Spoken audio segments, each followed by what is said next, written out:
Hey guys, Tony here. Um, Back to do another recent vinyl editions video.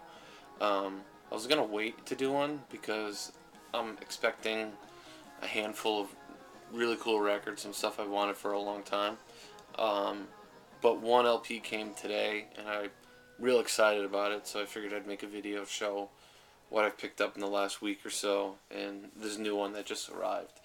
Um, Again, I want to say thanks to everybody who replied to the thread. Really good one, I think. A lot of really cool responses, and I'm still seeing some pop up, and really cool. And I really appreciate it. It's always cool to see so many people responding to um, questions, a thread that you thought up. So tonight also I'm gonna try and answer a couple new threads. Um, it's funny, a lot of people mentioned how there hasn't been so many threads recently, but it seems like now there's a new one all the time. So yeah, I'm included in that as well. So I'm gonna try and answer some of those tonight, and I'm gonna try and make this as short as possible. It's only about 6 or 7 new LPs. So first up, a new band for me at least. Heard a lot of good things about this band, and I figured I'd check them out.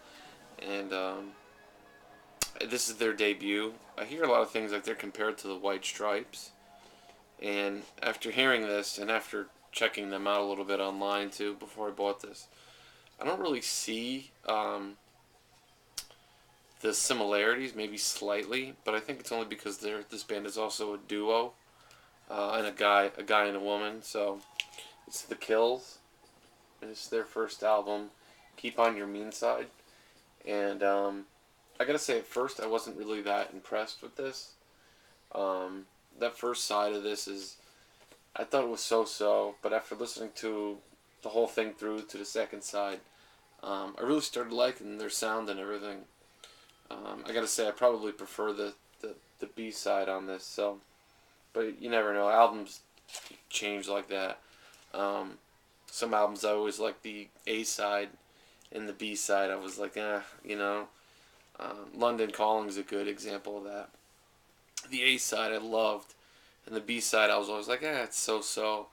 But after a long time, you start, now I like the B side more than the A side. So things change like that. But yeah, cool album. Like I said, these guys are compared to the White Stripes, and I believe the female singer on here, I don't really know her name off the top of my head, but I think she was in a band with Jack White, the Dead Weather, I believe.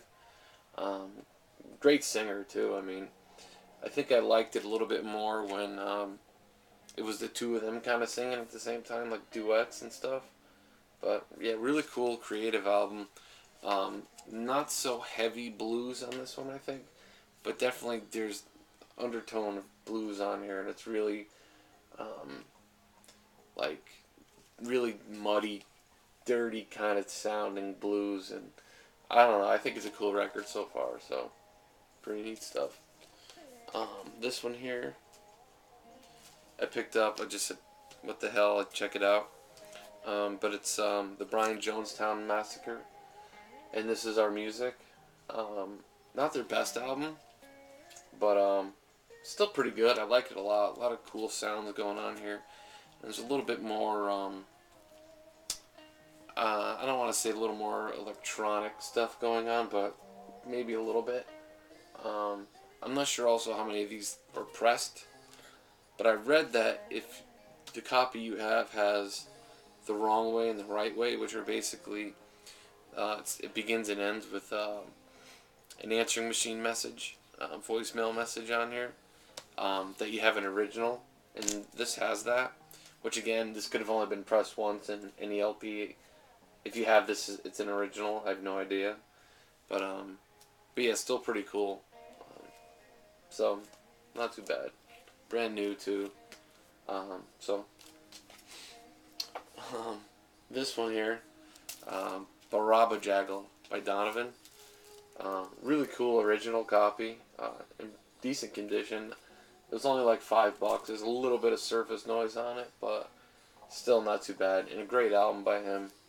Um, Basically, I got into Donovan. If you'll remember the movie Goodfellas, there's a scene where they the song Atlantis, and automatically, like, I think I got into that movie. I was like obsessed with that movie when I was a kid, like 15, and yeah, that tune was in it, and I bought the soundtrack to Goodfellas, but that song's not on it. So I went out and bought a couple. I didn't know the name of the song. I didn't think to watching the credits to figure out the name, um, but yeah, I bought a Donovan album. The song wasn't on there, and obviously eventually I found out, but never had it on LP, so that's cool. But yeah, I mean, Baraba Jaggle, if I'm saying that right, is with the Jeff Beck group, and Super Lungs, My Supergirl. That's Jimmy Page, I believe, plays on that. Happiness Runs, great tune. To Susan on the West Coast Waiting, another great one. Of course, Atlantis, but yeah, really cool. And what I thought was neat with this too is that it came with a little ad. I'd more like to join his fan club.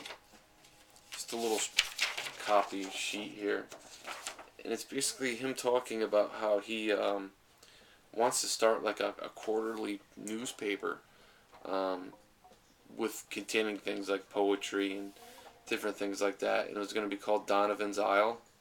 I don't know. I'm sure he actually did it at some point, but it's just a cool little letter, and I think it's more like a fan club. Send $2, and you could go to Donovan's Isle. So pretty neat. It's these cool things that you get with an original, you know. Makes me wonder, like, there's so many LPs that I have that are originals, but are missing any kind of insert. And it's like, what did people do with their inserts then? I mean, did they take them out and hang them on their wall, or lend out their records and somebody lost the insert? Like, I would immediately think to just put the insert back in the LP, but it's amazing how so many LPs, like originals, are missing inserts. So, but yeah, pretty cool. Great punk album here, and probably one of the most disturbing covers for some reason. This cover has always bothered me. I don't know. Maybe it has that effect on everybody. And it's probably the point. The Dead Kennedys, Plastic Surgery Disasters, fabulous punk album. I mean, you can't go wrong with the Dead Kennedys, I think. And it's a new reissued copy. And one little gripe I have about it is, now I understand that, what's the label? DK Music, Manifesto Records. They're probably not flush with cash, and I understand that. But one little thing that just kind of bugged me is that the insert came with a booklet, and the booklet is obviously meant for CD size. It's the first time I've kind of seen this. I'm sure it was just to keep costs down and things like that. I mean, they probably licensed out, pressings of the CD and the LP, and just made the same booklet for both.